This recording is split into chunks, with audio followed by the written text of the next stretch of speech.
नमस्कार विद्यार्थी मित्रांनो, तुमचं स्वागत आहे जय हिंद पाठशाला या यूट्यूब चॅनलमध्ये। आज आपण भारताचा महान न्यायवादी म्हणजेच अटॉर्नी जनरल ऑफ इंडिया या टॉपिकवरली माहिती घेणार आहोत इंडियन पॉलिटीच्या शॉर्ट नोट्समध्ये। चला तर मग सुरुवात करूया आजच्या व्हिडिओला। तत्पूर्वी जर तुम्ही आमच्या चॅनलवर नवीन असाल तर चॅनलला सबस्क्राईब करा, जास्तीत जास्त गरजू मित्रांपर्यंत शेअर करा आणि हो, व्हिडिओ आवडल्यास लाईक करायला मात्र विसरू नका। आता राजघटनेच्या कलम 76 मध्ये भारताच्या महान न्यायवादी म्हणजेच अटॉर्नी जनरल ऑफ इंडिया या पदाची तरतूद दिलेली आहे। हा देशातील सर्वोच्च कायदा अधिकारी असतो, हे तर आपल्या सर्वांना माहिती आहे। मग यांची नियुक्ती कोण करत असतं? तर यांची नियुक्ती हे राष्ट्रपती करत असतात। त्याचबरोबर सर्वोच्च न्यायालयाच्या न्यायाधीशपदी नियुक्त होण्याची जी अर्हता असते त्यांच्याजवळ तीच अर्हता असली पाहिजे। अर्हता म्हणजे पात्रता, म्हणजेच काय, तो भारताचा नागरिक असला पाहिजे, त्याने कोणत्याही उच्च न्यायालयाचा न्यायाधीश म्हणून 5 वर्ष काम केलं पाहिजे। त्याचबरोबर कोणत्याही उच्च न्यायालयात त्याने 10 वर्ष वकिली केली असायला पाहिजे। त्याचबरोबर राष्ट्रपतीच्या मते तो निष्णात कायदेपंडित असायला पाहिजे। ही झाली नियुक्ती आणि त्याची पात्रता। कलम 88 नुसार महान न्यायवादी हा संसदेत बोलण्याचा अधिकार आहे, समितीत बोलण्याचा अधिकार आहे, पण मतदानाचा अधिकार नाही। हे कलम 88 द्वारा होते। हे लक्षात ठेवायचं की यावर प्रश्न विचारतो आयोग। संसदेत बोलण्याचा अधिकार आहे का महान न्यायवादीला? हो आहे। एखाद्या समितीचा सदस्य असेल तर त्यात आहे का? तर हो आहे, पण मतदान करण्याचा अधिकार नाही। त्यानंतर अनुच्छेद किंवा कलम 105 नुसार सुद्धा संसद सदस्याप्रमाणे काही विशेषाधिकार महान न्यायवाद्याला असतात। सर्वात जास्त प्रश्न हे महान न्यायवाद्याच्या बाबतीत त्यांचा कार्यकाळ, त्यांची पात्रता, त्याचबरोबर त्यांचे अधिकार या गोष्टीवर वारंवार प्रश्न विचारले जातात। यानंतर महान न्यायवाद्याची काय कर्तव्ये किंवा कार्य काय असतात? तर भारत सरकारचा तो मुख्य कायदा अधिकारी असतो आणि तो कार्य करत असतो। राष्ट्रपतीने त्याच्याकडे पाठविलेल्या मुद्द्यावर भारत सरकारला कायदेविषयक सल्ला देतो। त्याचबरोबर राष्ट्रपतीने सोपवलेली कायदेशीर स्वरूपाची इतर कामेसुद्धा महान न्यायवादी करत असतात। त्याचबरोबर राजघटना किंवा इतर कायद्यांनी त्यांच्यावर सोपवलेली कार्य, राष्ट्रपतींनी सोपवलेली कार्य, जसं की भारत सरकारशी संबंधित सर्व खटल्यांमध्ये भारत सरकारच्या वतीने सर्वोच्च न्यायालयात ते बाजू मांडू शकतात। राजघटनेच्या कलम 143 अनुसार राष्ट्रपतींनी सर्वोच्च न्यायालयाकडे पाठविलेल्या बाबीमध्ये भारत सरकारचे प्रतिनिधी म्हणून ते कार्य करतात। त्याचबरोबर भारत सरकारशी संबंधित कोणत्याही खटल्यात ते भारत सरकारच्या वतीने उच्च न्यायालयात सुद्धा बाजू मांडू शकतात।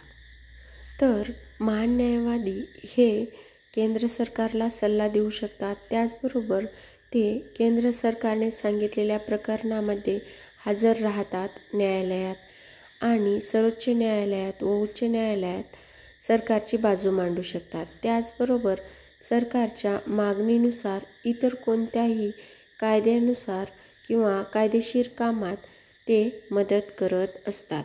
यानंतर त्यांच्यावर कुठल्या मर्यादा येतात? तर ते सरकारी कर्मचाऱ्यासारखं पूर्णवेळ अधिकारी नसतात, खाजगी वकिली करू शकतात, पण दुसरी बाजू ही केंद्र सरकारची नसायला पाहिजे। त्यानंतर त्यांना पंतप्रधान किंवा मंत्रिमंडळासारखे मतदान करण्याचे अधिकार संसदेत नाहीत। म्हणजेच काय, साध्या आणि सोप्या भाषेत सांगायचं झालं तर ते भारत सरकारच्या सर्वोच्च कायदेविषयक अधिकारी आहेत, पण ते मंत्रिमंडळाचे सदस्य नाहीत। तरीही ते संसदेत बोलू शकतात, पण मतदान करू शकतात का? नाही। या 3 वाक्यावर बरेचदा आयोगाने प्रश्न विचारलेले आहेत। हे गोल्डन वाक्य आहेत असं म्हटलं तरी चालेल। आता सध्याचे महान न्यायवादी कोण आहेत? तर आर व्यंकटमणी हे सध्याचे महान न्यायवादी आहेत आणि ते सप्टेंबर 2022मध्ये नियुक्त झालेले आहेत. यानंतरच्या भागात आपण राज्याचा महाधिवक्ता याबद्दल बोलणार आहोत. व्हिडिओ शेवटपर्यंत पाहिल्याबद्दल धन्यवाद.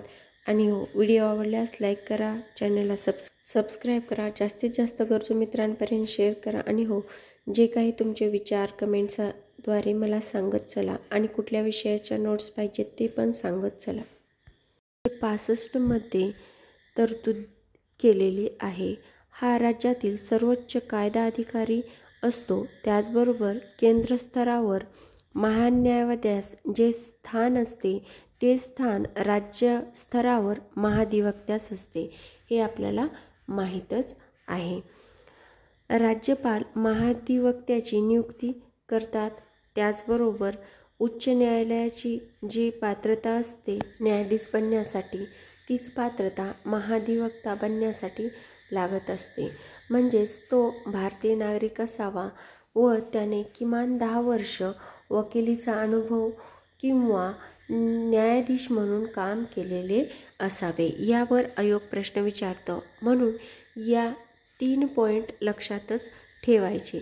त्यानंतर महाधिवक्त्या कार्यकाळाची निश्चितता नसते. म्हणजेच काय म्हणता येईल तर राज्याच्या महाधिवक्त्याला राज्यपालाच्या इच्छेनुसार पदावर राहावं लागतं. त्याला ठराविक कार्यकाळ नसतो. यानंतर महाधिवक्त्याचे कर्तव्य किंवा कार्य काय असतात तर राज्यातील मुख्य कायदा अधिकारी म्हणून महाधिवक्ता कार्य करत असतो.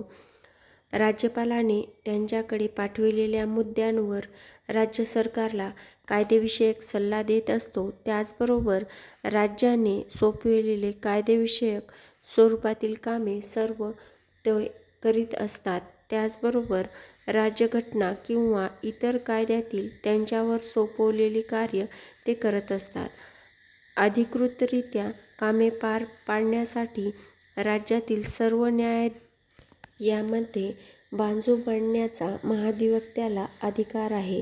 शिवाय राज्य विधिमंडळाच्या दोन्ही सभागृहात कामकाज किंवा विधिमंडळाच्या राज्य समितीमध्ये ते सदस्य असतात. त्यामध्ये ते बाजू मांडण्याचा व सहभागी होण्याचा त्यांना अधिकार आहे, पण त्यांना मतदान करण्याचा अधिकार नाही. राज्य विधिमंडळाच्या सदस्यांना मिळणारे सर्व विशेषाधिकार ते महाधिवक्त्यास मिळत असतात किंवा संरक्षणसुद्धा मिळत. शेवटी काय तर एक मोस्ट इम्पॉर्टंट हा चार्ट आहे. या चार्टला तुम्ही लक्षात ठेवलं तर तुमचा महाधिवक्त्यावर येणारा एकही प्रश्न राहणार नाही. आता फास्ट रिकॅप. राज्यपालाद्वारे व त्यांच्याकडेच राजीनामा देण्याचा अधिकार महाधिवक्त्यास आहे. ते राज्याचे सर्वोच्च अधिकारी असतात. कायदेविषयक सल्लागारसुद्धा असतात. त्याचबरोबर त्यांना विधिमंडळाच्या कामकाजात भाग घेण्याचा, मत मांडण्याचा अधिकार आहे, पण मतदान करण्याचा नाही. त्यांचा कार्यकाळ राजघटनेत सांगितलेला नाही. त्यांना विधिमंडळ सदस्याप्रमाणे विशेष अधिकार व संरक्षण प्राप्त होत असते.